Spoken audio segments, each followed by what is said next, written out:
was watching late night comedy last night. Jimmy Kimmel did a segment where he asked people to send in their quarantine superpower. And his own example was, I can start an argument with a single look.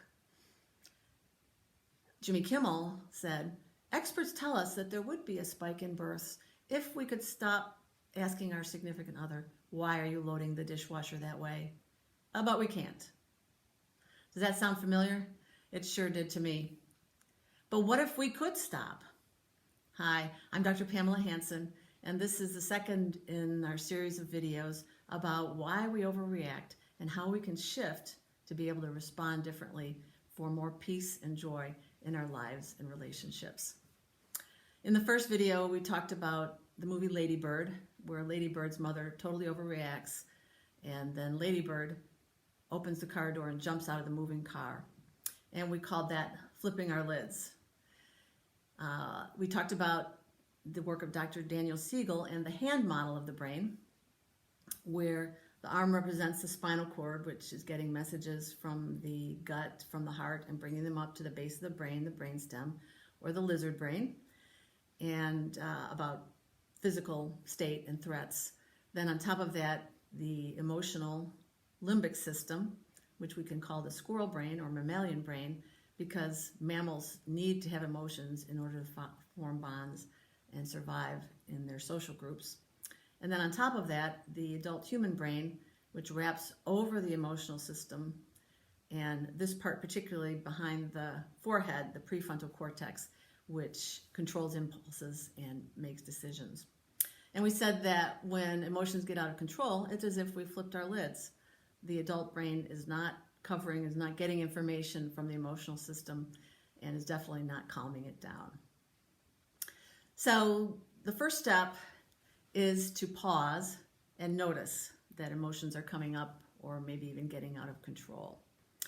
And when we start, maybe we'll notice it afterwards, and then maybe we can move it up so that in the middle of it we say, whoa, whoa, whoa, I need to stop and bring this back online, and ultimately get to the point where we can notice the emotions starting and keep things integrated so that we don't get out of control. So it's easy to say, don't flip your lid, but exactly how do we do that? And today we're going to talk about a process for getting the information from emotions without losing control. And this is from the work of psychiatrist Dr. David Berenstein, and he developed something called the map of emotions. And Dr. Berenstein said, emotions have motion, and they're felt in the body. And that's what we know from Dr. Siegel's work, is this information comes up from the body into the brain, and of course the brain is part of the body as well. So when using the map of emotions, the first step is to get grounded, to get in the body, because that's where emotions rise from. So we put our feet flat on the floor, sit in a chair, straight up, keep our eyes focused on the middle distance. We don't want to close them completely, because we can tend to get into a thinking loop, but also not be looking around. And once we've done that, the next step is to locate the emotion in the body. So it may be a feeling in the stomach, chest, throat, really anywhere. In the case of Lady Bird's mother, we can imagine that perhaps she had a sinking feeling in the pit of her stomach. So once we've located the emotion, the next step is to identify it. And behind me I have a chart. There's 4 categories of emotion that we can choose from. And if we can drill down to a specific word, that's fine, but if we just get the right category, that's enough to start with.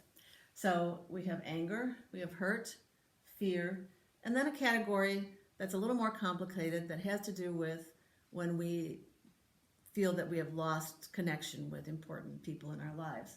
So loneliness, shame, humiliation, and some other words as well. But again, the main thing is just to get in the right category. So having identified which category of emotion it is, the next step is to allow it to be. We don't like these emotions, they're uncomfortable, we want to get rid of them. But our efforts to get rid of them, usually by thinking, actually cause them to continue. So by allowing it to be, then there's a couple possibilities. One possibility is that the emotion will get stronger first, or it might change to another emotion.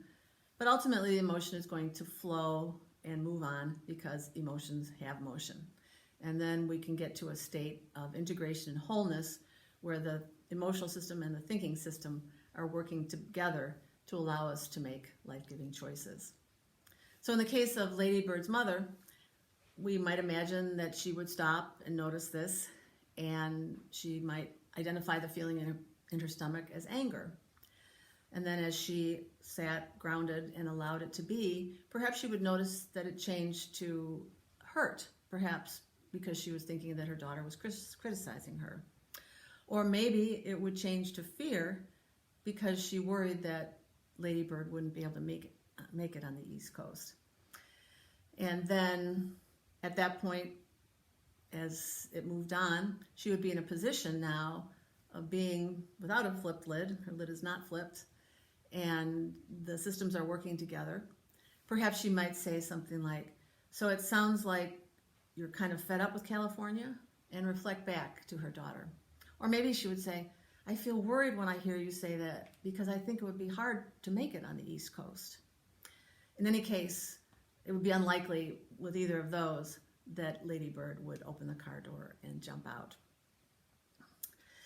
So, to review what we've talked about today, the first thing is to pause and notice that emotions are coming up, and then to use this process of getting grounded in the body with the feet on the floor, locating the emotion in the body in a specific place, identifying what category of emotion it is, and then allowing it to be and being willing to let it get stronger if necessary on its way into a state of more integration and wholeness. So thank you for listening today. In the next video, we're going to talk about a way that the thinking system can help the emotional system even more to produce more calm so that we can carry on. Thank you.